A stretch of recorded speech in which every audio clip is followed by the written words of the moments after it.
you for holding. How can I be of service to you today? Yes, I have this recurring charge on my monthly statement, and I can't figure out what it's for. Well, we'll certainly do our best to help you.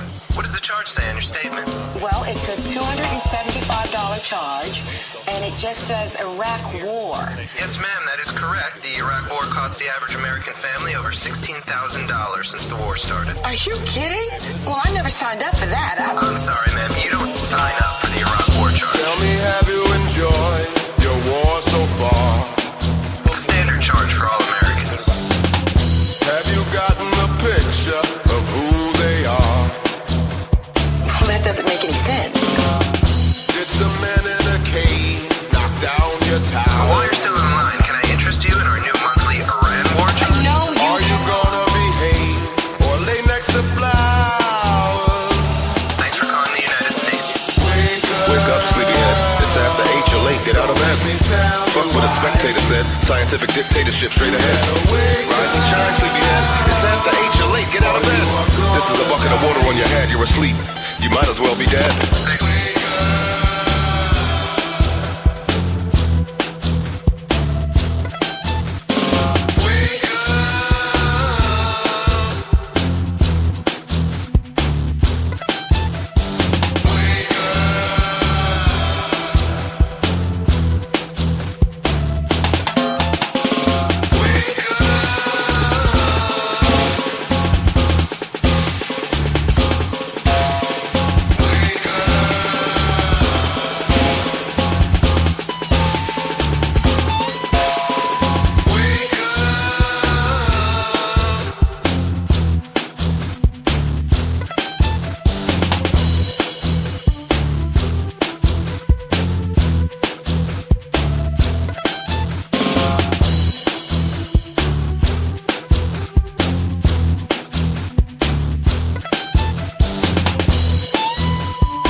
We're sorry, the number you have dialed is not in service at this time.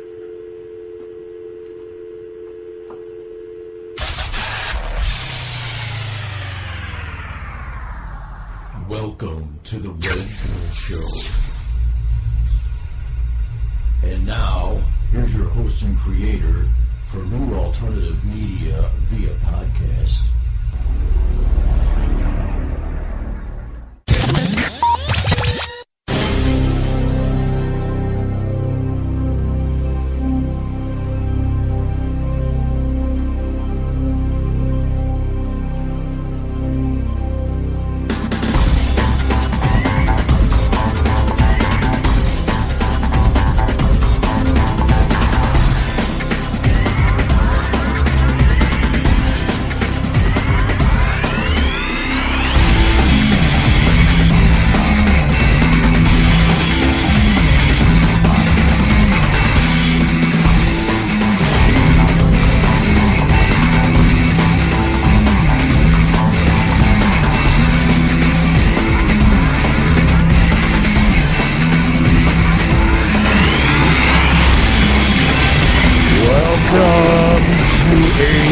Another episode of the original Red Pill Show. Today is February 19th, 2015. The Red Pill Show is copyrighted by me. No part of this podcast, voice over internet protocol, whatever it is, cannot be reused, rebroadcasted in any way, shape, or form without my written consent. The Red Pill Show is for entertainment and educational purposes only. Please use at your own risk. Finally, the Red Pill Show is opinionated. Therefore, the host, callers, 815-209-9700 as I open up Skype. Boink.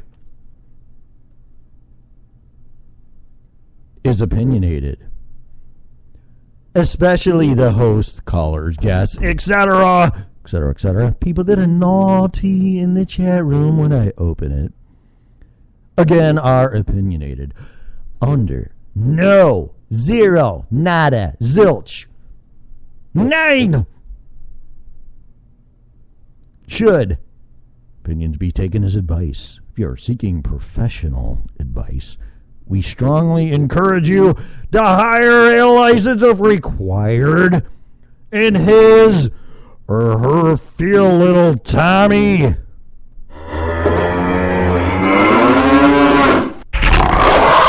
Hey, man. That's his name. How many times? No, that's his name. How many times I got to say that? Take 2. Hey, man. No, that's his name. Okay? Right. So how are you doing on this Thursday night? Yeah, I decided to come down here and do a show on my trusty MacBook Pro, and hopefully a little bit more professional for an amateur whatever I'm doing here. So, time to take it down a notch. Or should we just ramp it up? I'm half tempted to get my guitar here. I got it all ready to go.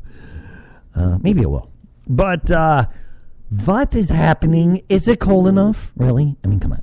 Yeah. I think it's like I woke up this morning and it's -9 in Siberia. Yeah. Yeah, but it looks like February is going to go out with a roar and is not going to let up. But I am freezing my ass off. This is an explicit program. Please use at your own risk. I will work on my colorful metaphors. And yes, it's under the religion, genre, and spirituality. But I'm a realist. Okay, I live in the real world.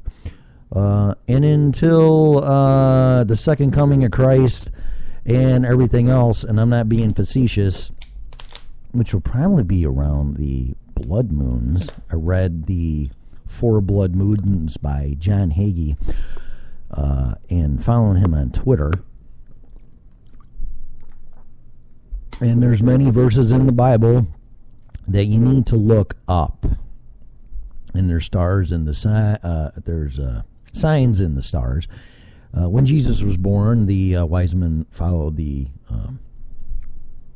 was it the North Star? It was one of the stars, brightest star, and it took them to Jesus in Bethlehem. So why would it be so far-fetched to look in the sky for signs of things to come that are prophesized? I ain't gonna argue about it. So anyway, I did a little demographics statistics here on Spreaker.com.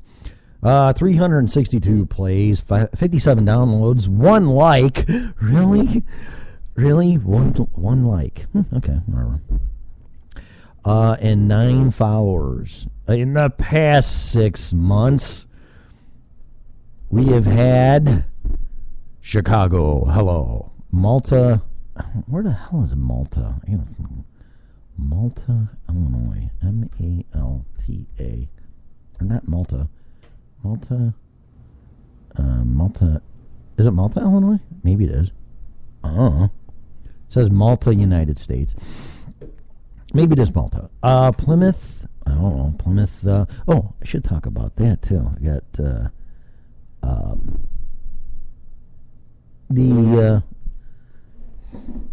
man, my eyes are really going. I am not wearing glasses. Hang on. I refuse to, and I'm not wearing them now. The Pilgrim Monument. So Plymouth, that reminded me of. San Jose, California, yeah.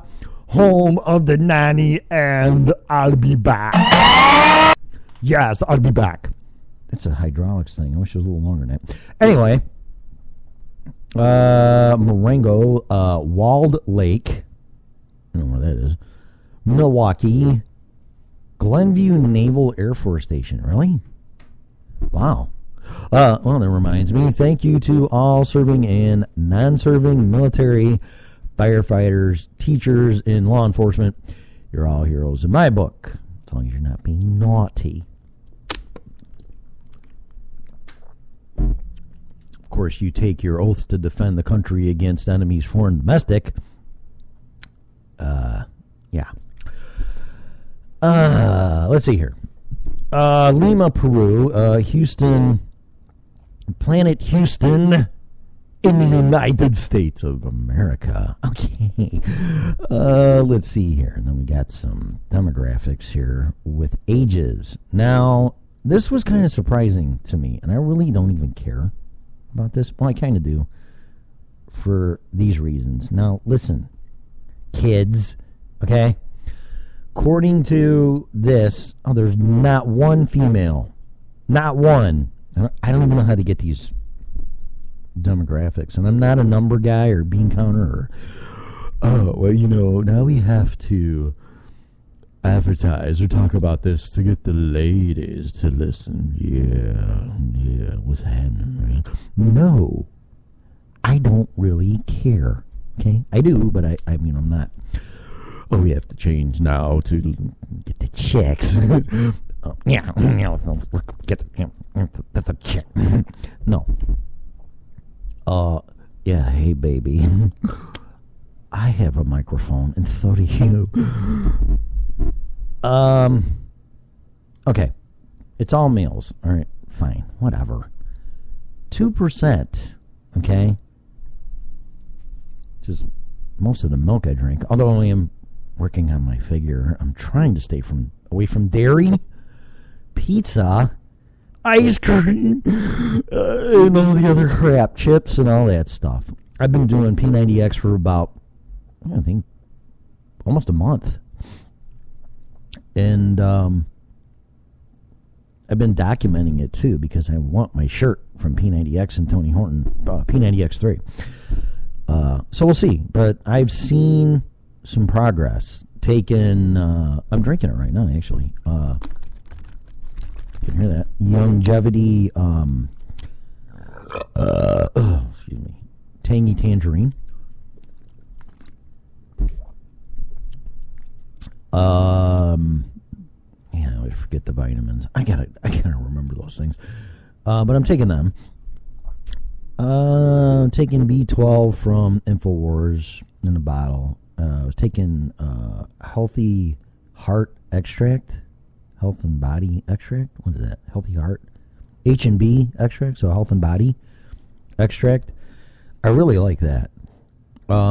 Drinking hibiscus tea with a teaspoon of honey. Oh, that's wonderful. Which I did my homework on that, and is supposed to help you with your blood pressure. Fish tacos. I'm just really watching everything. This will be a joke for military guys, although I've never been in the military. I'm up to 20 push-ups. Oh, wow. Well, you know what? I think in the beginning I was doing 6 or 7. Isn't that sad? I mean, really. Drop and give me 20, piece of crap. Okay. I can do that now. But I am getting stronger, that I can tell you. I'm not doing it for that, though. I'm just getting it to stay in shape. If you really, really want to see what bad or good shape you think you're in, take a picture of yourself in a pair of shorts. You'll see. So anyway, but the demographics here, between the ages of 13 and 17 with kids, okay, you're kids. Right? Actually, if you're below 30, you're a kid. 2%. Now, this is what I'm going to tell you kids, okay? Listen. What I'm saying is very PG, okay? Be respectful to your elders. Go through your thug stage or whatever it is. Get it out of your system. Don't argue with your parents. Because believe it or not, they know what's good for you. Because the day you're 18, your ass is going to get thrown out of your house, or it should. Okay? One regret I have is the day I turned 18, my parents should have threw me out.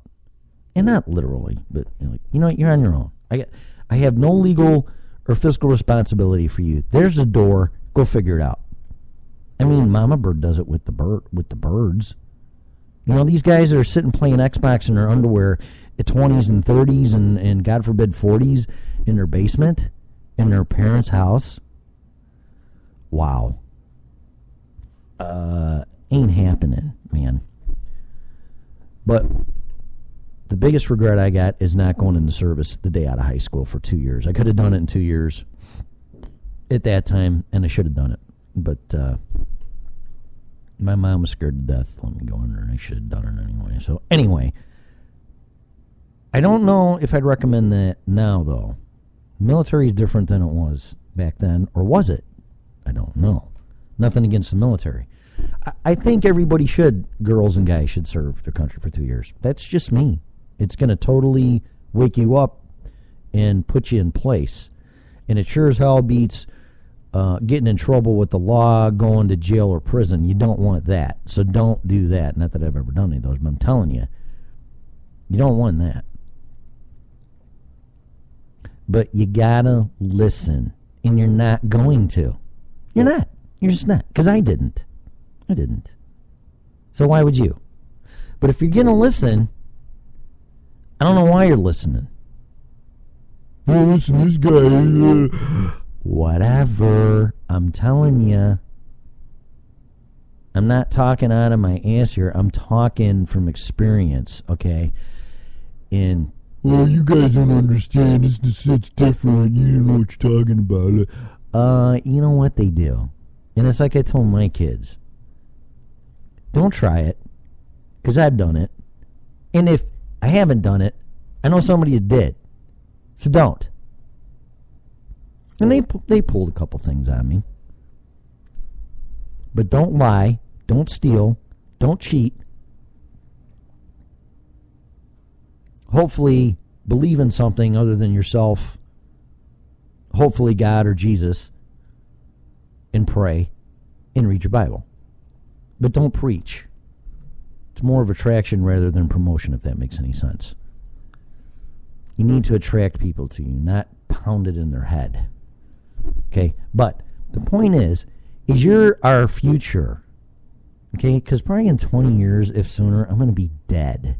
And that's really scary. I mean, you really think about it. Like, wow, 20. If the next 20 years go as fast, and I'm fine with mortality. That's not, whatever. That's scary. It really is. But nobody gets out alive. No, do they? So, what I'm going to say is just experiencing what I've done, and it's the old adage or saying that, well, if I could go back, and if I could pick an age, it'd be probably 30. It'd either be a kid, before you're all messed up and you lose your innocence, and you go to junior high school and all that humiliating crap, and all your body changes, and your balls drop, and you start losing your voice, and you're cracking it, and you're growing hair in places, and it's like, wow, man, what the fuck? What's going on? It's really uncomfortable. You got to use deodorant now. What do you mean I got to wash my hair every day? Yeah. It's really uncomfortable stuff. But then you get your driver's license, and you find music and friends and partying and this and that. You gotta watch it. And whatever you do, don't get into drugs and alcohol. Whatever you do, don't. Save it, but don't even get into it ever. And I'm talking about, of course, drugs, but I'm talking about alcohol when you're old enough to do it. I'd be real careful with that for you. College? It's for you. I can only talk what I did, and And even if I could go back and go to college, I don't think I would. I really don't. See, man, this is college, and college sucks. I never went. I went at night, so I really can't. Community college is not really college, but it is college. But it doesn't count. I guess. I don't know, does it? I mean, it does on credits, so. So anyway, that's my preaching to you. But listen to your parents, okay? And don't give them any crap. And if they can't buy you an iPhone, there's a good reason for it. So don't bother them. And listen to them. Do your homework. Read as many books as you can. Don't get on the internet too obsessively. And don't play Xbox and PlayStation all day and night. All right? Read books. Read history books. Financial books.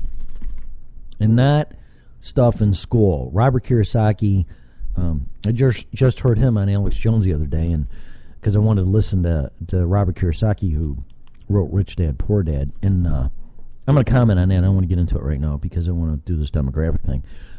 0 people between 18 and 24, and that's fine, because they know everything, so.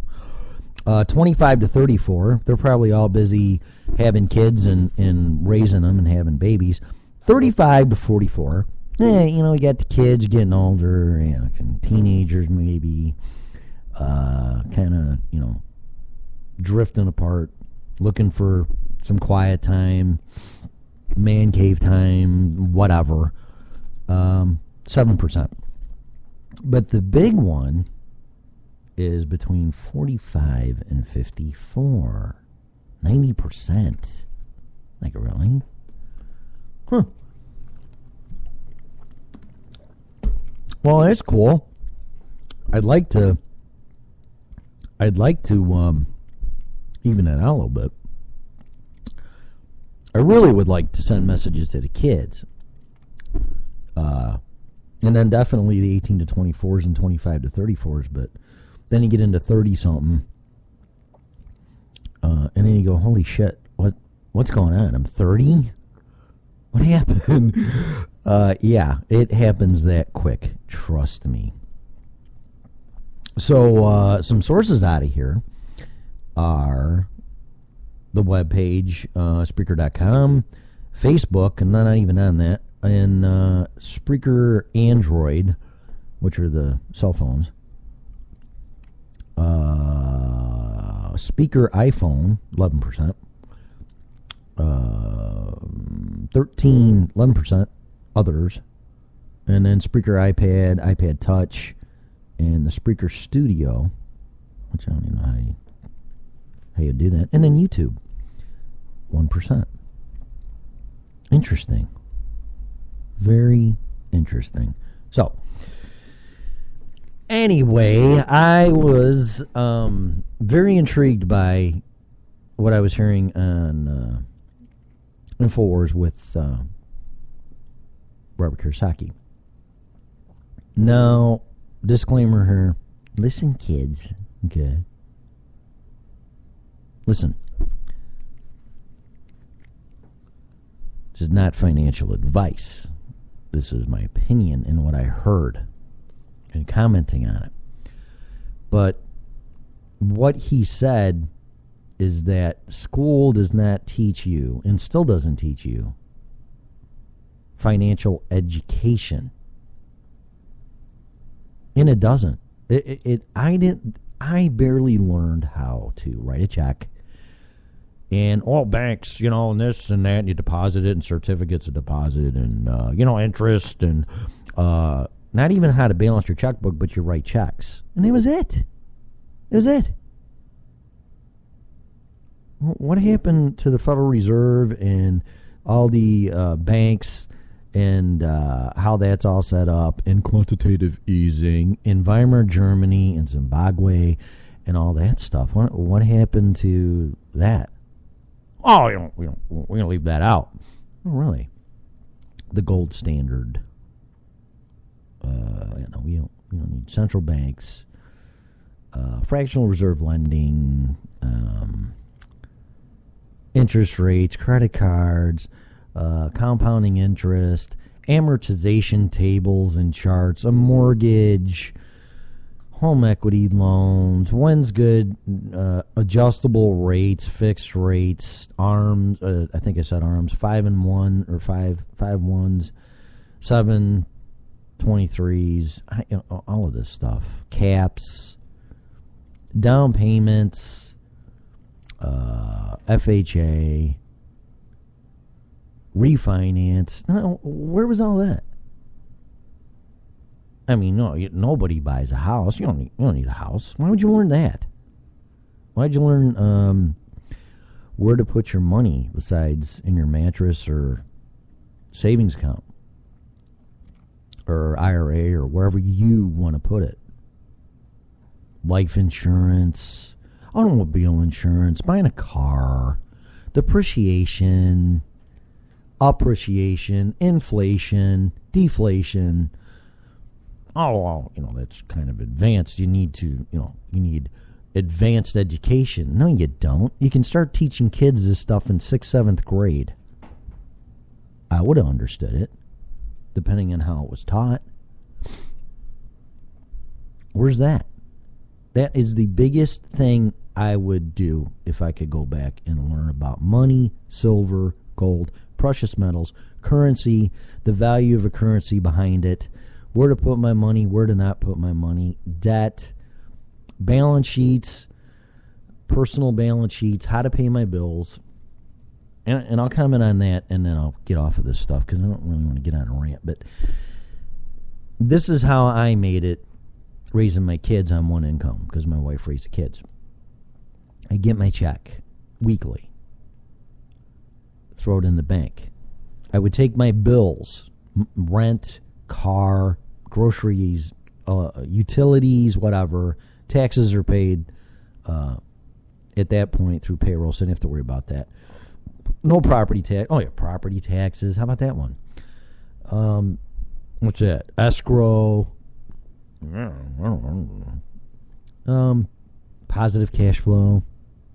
Spending beyond your means, paycheck to paycheck. On and on and on. So what I would do is I would deposit my check. And I would get a notebook. And there's 4 weeks in a month. And this is what I would do. I'm not telling you to do it. This is how I do it. And to this day, too. Take my bills and divide them by 4. Take my monthly bills and divide them by 4. So let's say at the time rent was, I don't know, make it easy here, $600. $150 a week I would save and put it to the side. Whether it was in savings or, I think that's what I did. I just transferred to savings. Or I just wrote it out of my checkbook ledger that it was already gone. But it was still in there and didn't write a check for it. So I did that. So when the end of the month came, I had $600 to pay my bills. Whoa, dude. What a concept. My car payment, if it was $200, $50 a week. Groceries, $50 a week. I'll just spend that. That's not a monthly bill.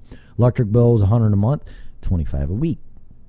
Then when the end of the month comes, you got your payment. If you're lucky to have anything left over, I didn't. Maybe $20. Great. That's $80. Anytime I spend money, I just multiply it times 4. Oh, that's $100. Well, if I do that every week, that's $400 a month. Whoa. Wow. Do I really need that gizmo, gadget, movie, whatever? Probably not. So, because everybody gets paid weekly or every 2 weeks, and a lot of people just piss through their check, and then there's nothing there to pay your bills with. So that's the only thing that I did that really helped me into this day still to manage my money. I don't believe in budgets. I never have and never will. I don't believe in projections. Goals I believe in. Charles Givens' Goals had a book. Any of his books I really liked, and there was one of them that was goal setting in there. And I do believe in goal setting. But as far as projections and budgets, and it's all a myth. It's all speculation. And it doesn't work, in my opinion. Not for me. So, and still don't to this day. So I had somebody ask me about something. Oh, what's your projections for this year? And I go, to beat last year if I'm lucky. Yeah, well, that's it. I don't have any specific numbers.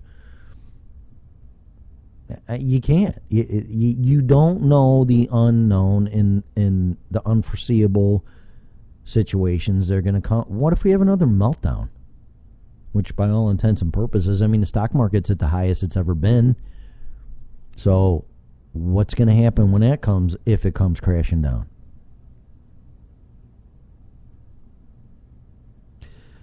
Very interesting. What about precious metals? I read you never buy them. They're just a hedge against inflation. Well, perhaps. But I did my homework on that. And before 1971, our currency was backed by gold and silver. But Nixon severed it. In my opinion, that is when, and Robert Kiyosaki said this without plagiarizing, but he said this, and give him credit, that debt became money at that point. And that's true. Goldsilver.com has great videos on it with Mike Maloney. Go into YouTube, look up Mark Faber, Jim Rogers, Peter Schiff, and then Robert Kiyosaki, and you're just going to keep stumbling on, like, wow, really? Because here, think of it this way, and I'll get off this. A currency, okay? Money and currency are two different things. But a currency, a nation's currency, has to have some type of intrinsic value. It has to. Or it's not worth anything. And then it has to have intrinsic value, which either is the labor and or material just to create it. So a gold coin, 1 ounce gold coin, that's your currency. Okay? Well, if you get into more than that, it's kind of hard to carry around a bunch of silver and gold. So what happened is that people would lug their silver and gold to the markets, and the blacksmith was the i.e. banker. And they would give it to the i.e. banker, blacksmith, and hold it in deposit, and then he would give certificates of deposit proving a receipt, like when you drop your laundry off and you get a laundry ticket, so when you go get your laundry, you need a ticket to get it back. Same type of thing. And that was the standard procedure in the beginning of this, until the blacksmiths got a little cute and bankers got involved. And, well, these people never really come back looking for their gold and silver. Why don't we create more certificates than we have on deposit, which is fractional reserve lending? But I don't even want to get into that. So, a currency has to have some type of intrinsic value, labor, material. Okay, just right off the bat. And nobody's worked to get it. Then you need to work to get it, which is your labor. So then you bust your ass and you get paid and get your paycheck and you get dollars. Well, back in the day, you used to be able to take your dollar and go to the bank and go, well, I don't want this currency, money. I want gold, something that's tangible. Not a problem. Well, not anymore. Our currency today, pretty much, there's some printed and it's on paper, and there is some intrinsic value or some type of cost that goes into it. But for the most part, it's just created treasury notes and treasury bills and on a computer, pretty much. So there's really no value in our money as far as being created, per se. There's no work or material put into it, in my opinion, compared to the gold standard. So the only way that you can get money now is to work for it, which doesn't have any value and isn't backed by anything. So you can try to take your money to the bank and go, I would like to exchange these dollar bills for some gold, and they'll look at you like you're from Mars.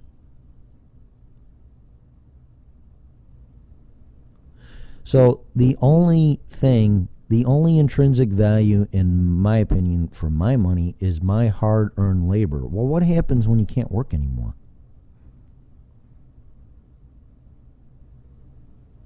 Well, that could happen anywhere. No, not if I was working all my life and I was saving silver and gold to fall back on.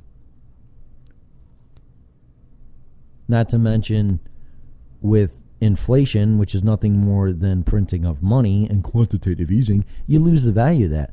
So just pull up a chart of silver and gold from 1900 and look at it, and you'll see the inflation in our currency. And what would you rather have? I'd rather have a mattress full of gold and silver, if you could do that, instead of dollars from 1900.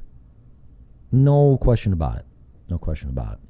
The only argument that I keep hearing is that people are arguing that we're in a deflationary period, which means things are losing value as far as the dollar amount. Inflation, you lose purchasing power, but the dollar amount goes up, and it's kind of counterintuitive. That's where people like get confused, especially in the currency markets. Oh, I made, look, my IRA went up 20%. It's like, okay, was that purchasing power compared to a dollar or compared to gold and silver? Or was it inflationary because of printing of money? Well, I don't know what you're talking about. I went up. It's all I care about. Yeah, but what is an ounce of gold compared to that dollar amount? That's what you need to do it to. Goldprice.org with Franklin Sanders is good too. So that is something that I learned, and is very hard to learn for somebody to really know what your purchasing power is. For instance, here's another example. If you buy silver and gold, or I do, and I buy it for, I don't know, say $500 an ounce. That'd be nice. Gold, an ounce. And it goes to 1,000. And I cash it in. That's a $500 gain. Which I'd have to pay capital gains tax on it, which I don't even know what the hell it is anymore. It used to be 20%. I don't know what it is. So I would have to pay, when I cash it in for dollars, I would have to pay capital gain tax. Okay. Okay, whatever. It's a precious metal and used to be our currency. So to me, you're just buying another currency like you would another currency. But I ain't going to win that one. So, okay, so there you go. So that's what it is, a 20% gain. However, if you have $1 and due to inflation, you lose 20% of your purchasing power. So instead of $1, you buy a candy bar for $1. In a year, it's $1.20. That's 20% loss in your purchasing power. So when you go to file your taxes, can you write 20% off as a loss because you just lost your purchasing power? No, you can't. But it's the same thing.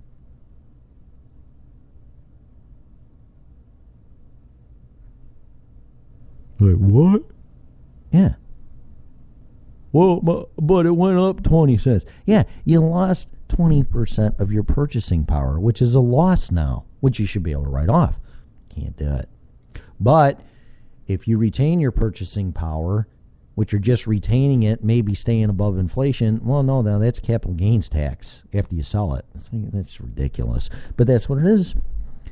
That's what it is. So you need to do your homework on that because it's counterintuitive to what you're thinking. Just price everything in an ounce of gold, and then you'll start to see what I'm talking about. How much gold or silver ounces does it take to buy a house, car, whatever? And you're going to see the value in purchasing power retained in that manner.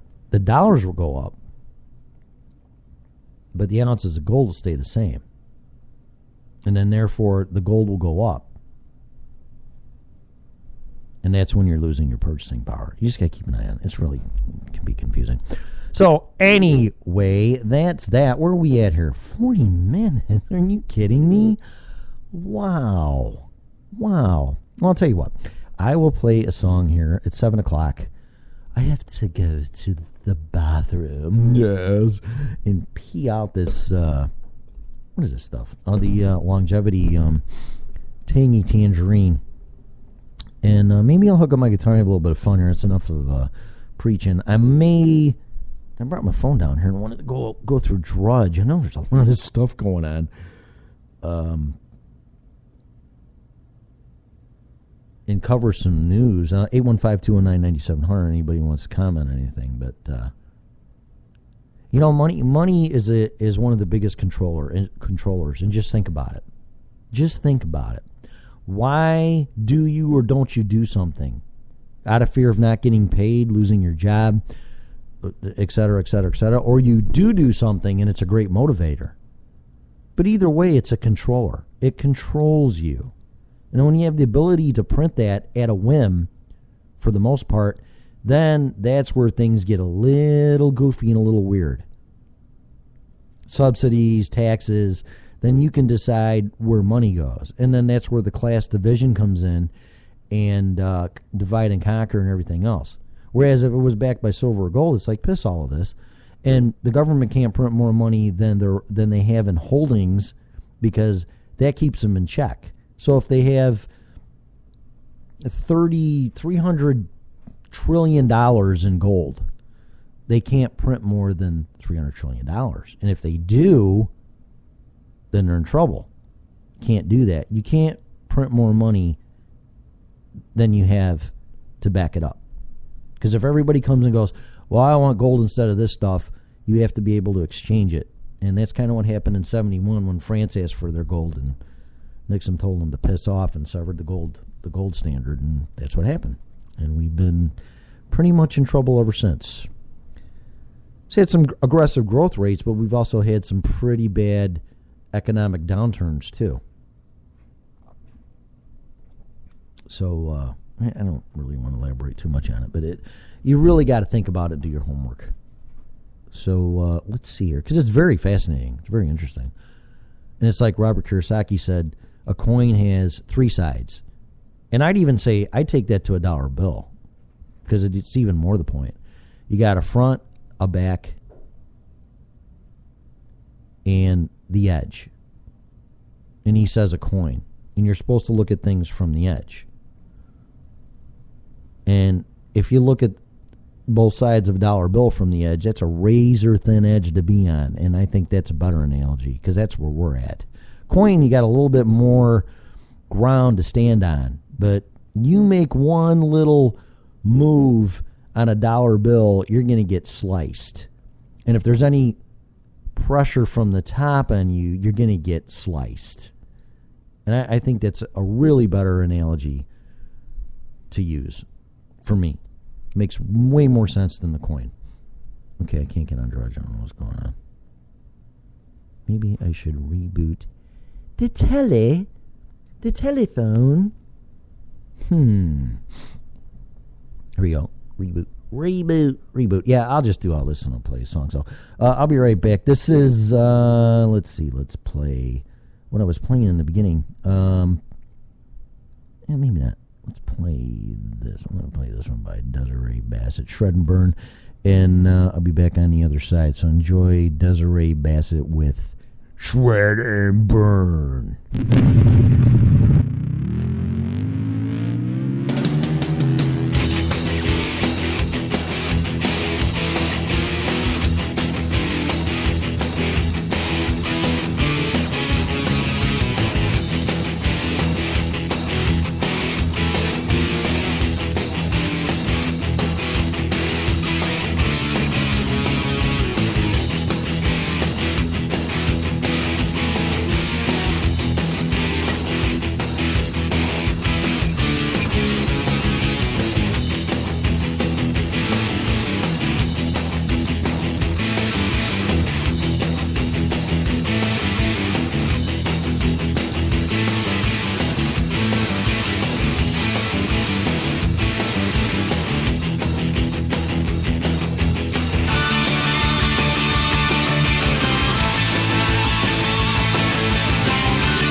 Welcome back to the Red Pill. So that was Desiree Bassett with Shred and Burn. You can check her stuff out at DesireeBassett.com.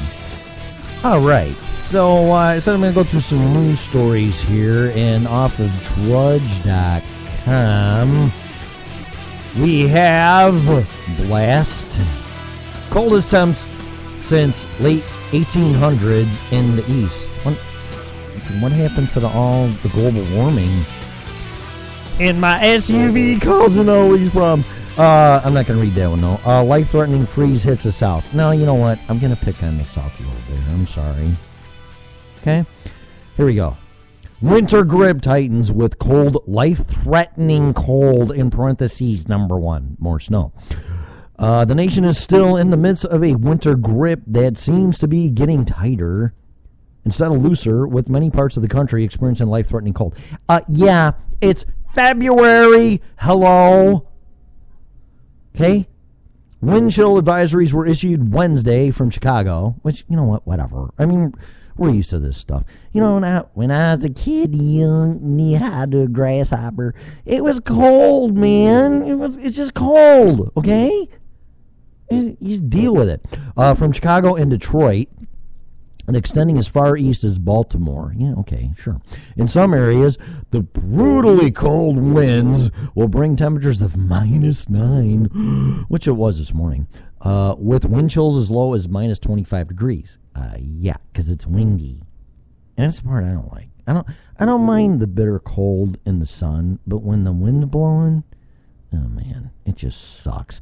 Forecasters in Raleigh, North Carolina, issued warnings that Thursday will bring life-threatening cold. Authorities warn that freezing winds that could cause frostbite and put lives at risk will descend on the area. Okay, really? Really? How cold can it get in Raleigh? Really? I mean, it ain't going to get 0. I mean, come on. I mean, don't underestimate the weather. But life-threatening?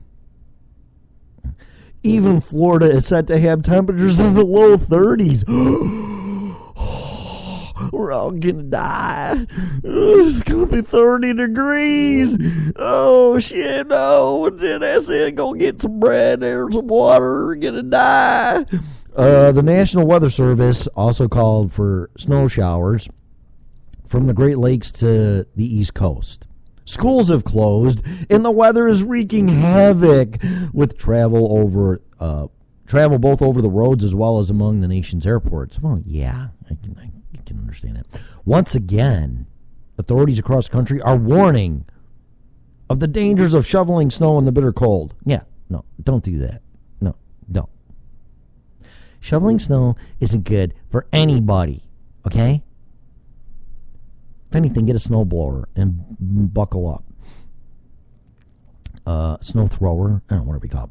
Indeed, 2 communities near Cincinnati, Ohio, are mourning the loss of 2 well-known members of their communities, both who died from snow shoveling-related medical episodes. Yeah. Still, one man found that his duty of shoveling snow ended up being a lifesaver. Oh, okay. So don't shovel the snow, but if you do shovel the snow, you're going to save somebody. While shoveling, former Nova Scotia lawmaker Charlie Parker thought he saw something strange in the snow.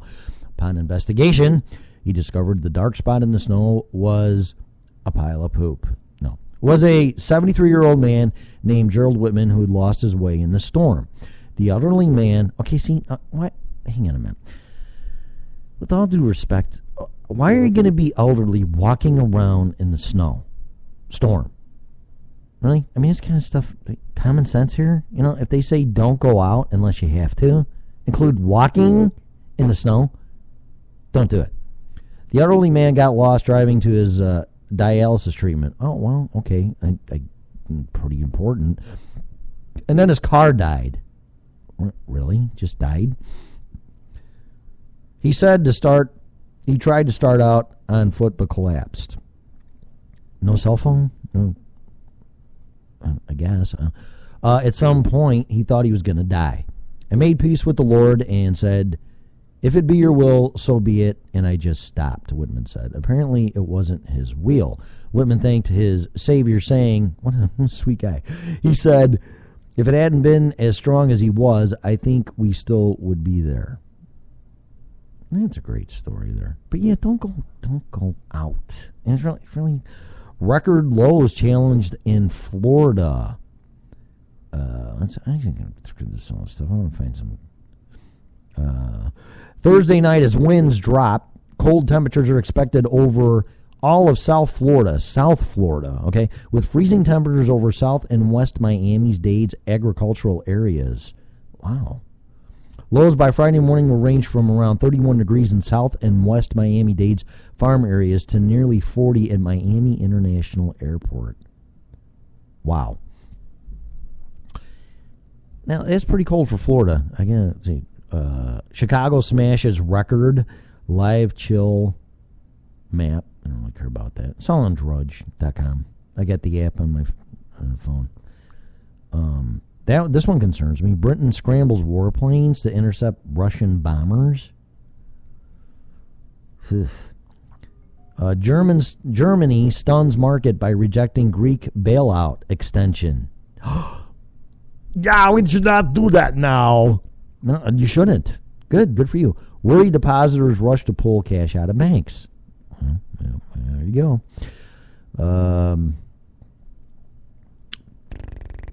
Maybe I will read that one. Number of corporations in the U.S. lowest in 40 years? Yeah, because the costs are too high. You're taxing the shit out of businesses, and they can't make it. Sorry. This is the way it is.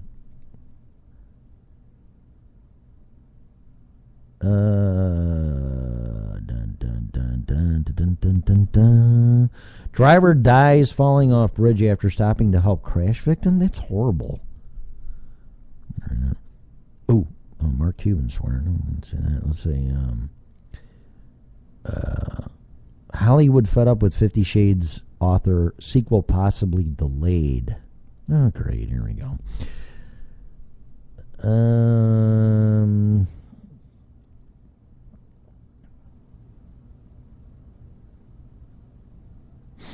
Boy, I saw a lot more.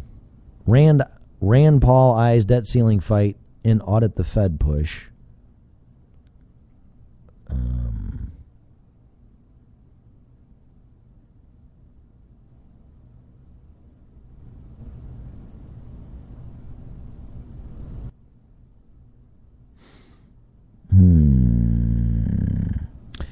After Google Glass, Apple Watch, Japan offers wearable tomatoes.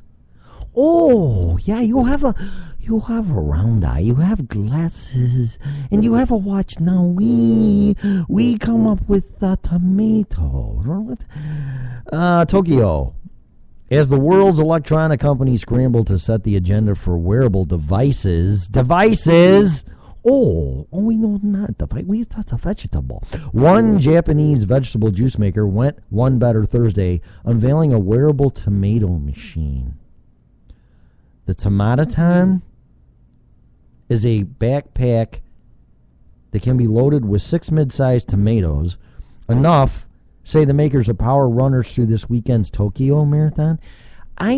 Excuse me, I'm not drinking tomato juice while I'm running. This is going to give you the shits. Let alone you gotta, unless it's, of course, Bloody Mary or something. I told you not to drink, though. That's only, really? Tomato juice? Tomatoes have lots of nutrition that combats fatigue. Yeah, but it tastes like shit. And it's acidic. I don't know about that.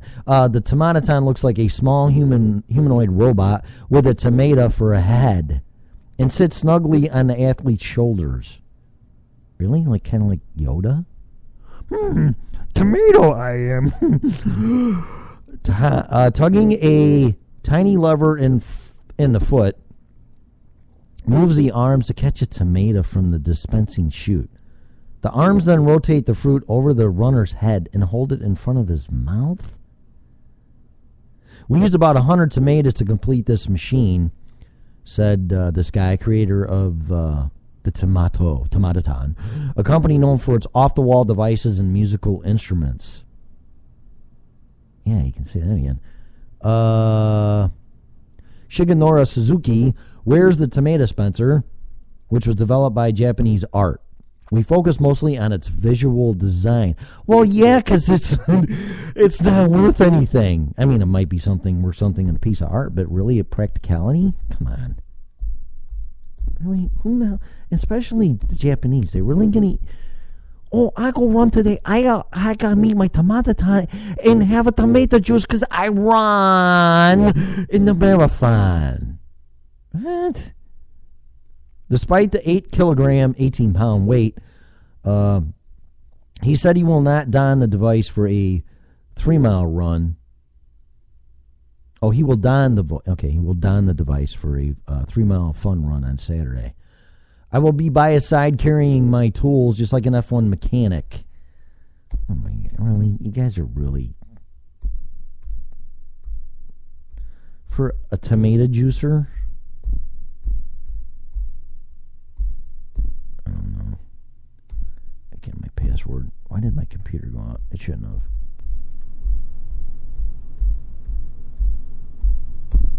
There we go.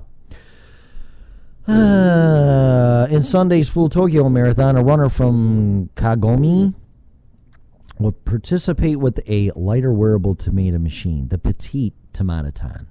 Oh, we have this one here which really weigh a fucking lot. Oh, we have this little one here you can use. No, you can't even feel. And it does 1 tomato. The Petite Tomatoton is a delivery tube attached to the mini tomatoes holster worn on the runner's back, and even a timer that prevents the user from overindulging and depleting their supply too quickly. You know what? What about a Camelback? Or a bottle of water, maybe? Oh, my gosh. Okay, good luck with that one. What else we got here?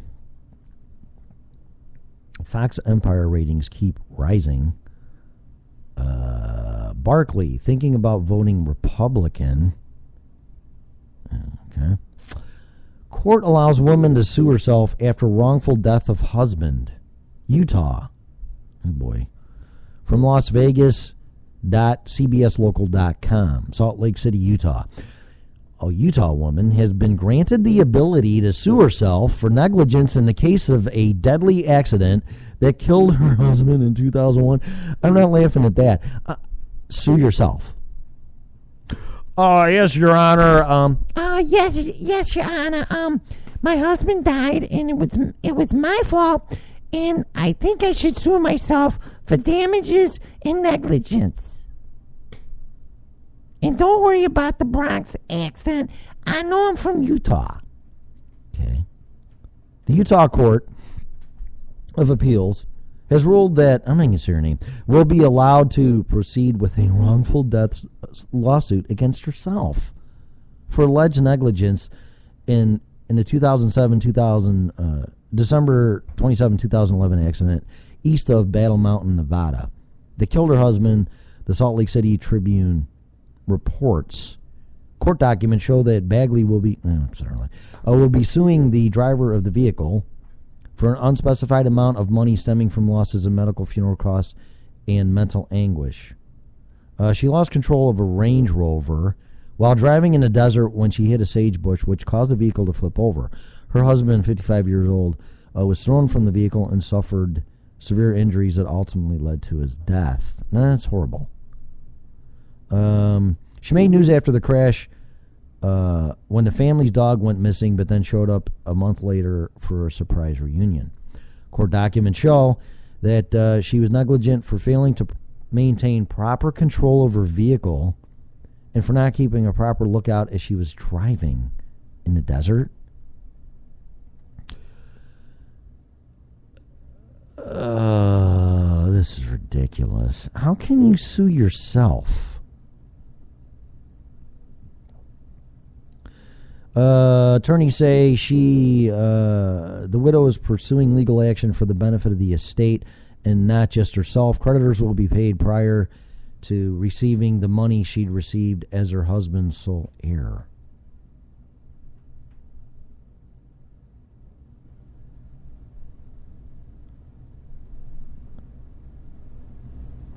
This is crazy.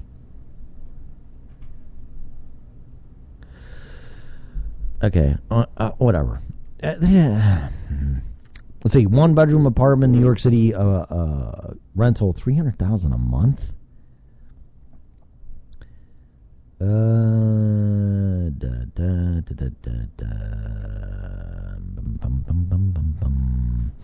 Dentist charged in death of patient getting 20 teeth pulled. 20 teeth? APNnews.myway.com. Hartford, Connecticut. A dentist has been charged in the death of a patient who became unresponsive while having 20 teeth pulled and several implants installed. Are you kidding me? 20 teeth? Did they teach common sense in dentistry school? You got to be kidding me. This guy turned himself in Tuesday at his local police department, was charged with a misdemeanor count of criminally neglect homicide and a felony count of tampering with evidence. Oh, so tamper with the evidence, that's a felony, but you killed somebody, that's a misdemeanor. The charges came a year after this guy, the dentist and his patient died at a hospital on February 17th, 2014. State dental regulators concluded that the dentist failed to adequately respond when the patient's oxygen levels dropped dangerously low as the patient was consciously sedated in the middle of the tooth extraction and implant procedures. The dentist, who posted a $25,000 bail, was denied any wrongdoing in his treatment of the patient. The dentist disputes the charges and urges that the charges be dropped. The patient's death and other incidents prompted the State Dental Commission in December to suspend the dentist's license, you think, pending a month-long review of his practice, and permanently banned him from performing conscious sedation.